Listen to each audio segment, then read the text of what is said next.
In early February 1995, during the first week of Ramadan, people in the southwest of Pemba Island began to complain of nocturnal assaults of something that could not be explained rationally.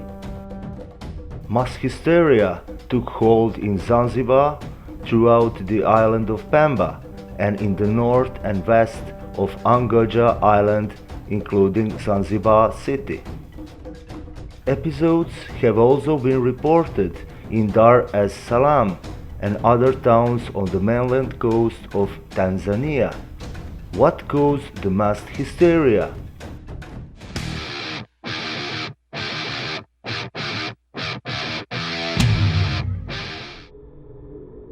An evil spirit or shetani. Popobawa is a Swahili name that translates literally as bat wing.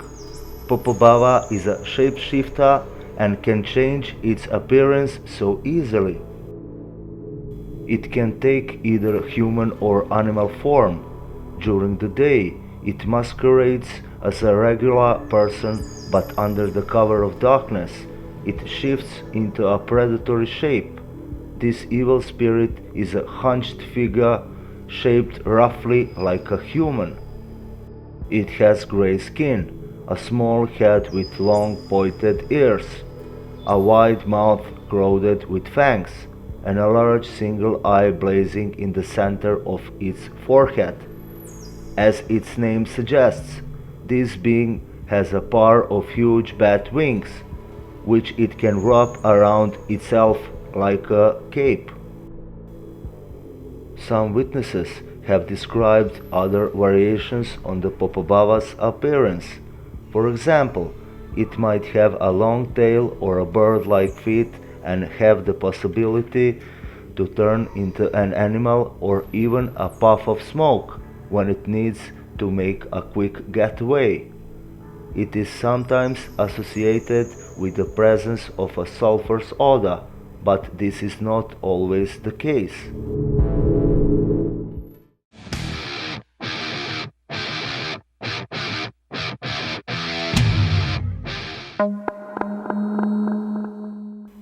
This creature is cruel and violent, attacks men, women, and children, and may attack all of the members of a household before passing on to another house in the neighborhood. It threatens its victims that they must spread the story of their attack. If they don't tell anyone, it will return and make them suffer all over again. Its nocturnal attacks can compromise simple physical assault and or poltergeist-like phenomena, but most feared sexual assault and the anal rape of men and women. Shapeshifting is not Popobawa's only talent. This creature is full of magical powers, and it uses all of them to hunt and torture humans. For example, its single eye can paralyze anyone who gazes at Popobawa. In this way, it has been able to subdue and then rape entire households. There are also stories of that creature which possessing humans and using them as mouthpieces to spread dark rumors.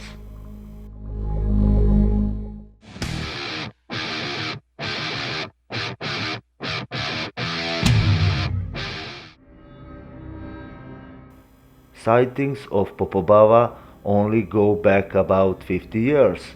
The first report dates back to 1965 on the island of Pemba, appearing shortly after the island's political revolution.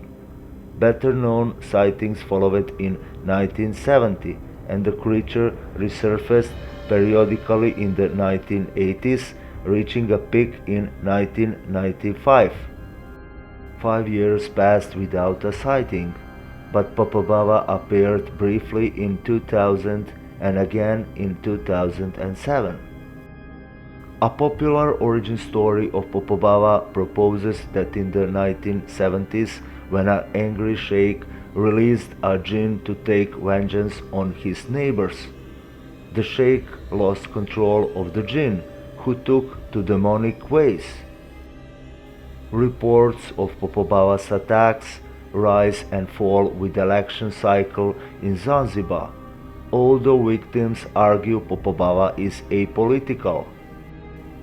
One explanation put forth for the election cycle connection is the claim that Popobawa is the vengeful ghost of the assassinated President Abeid Karume that was summoned by the Chamacha Mapinduzi political party.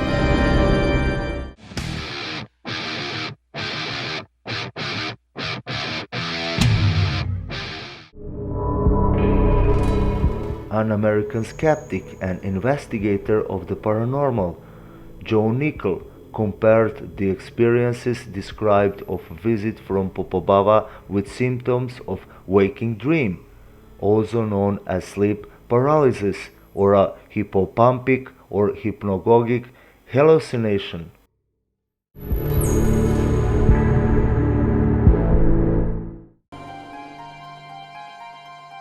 Mass hysteria or a real evil spirit? Who knows? Maybe the answer is written somewhere in the stars.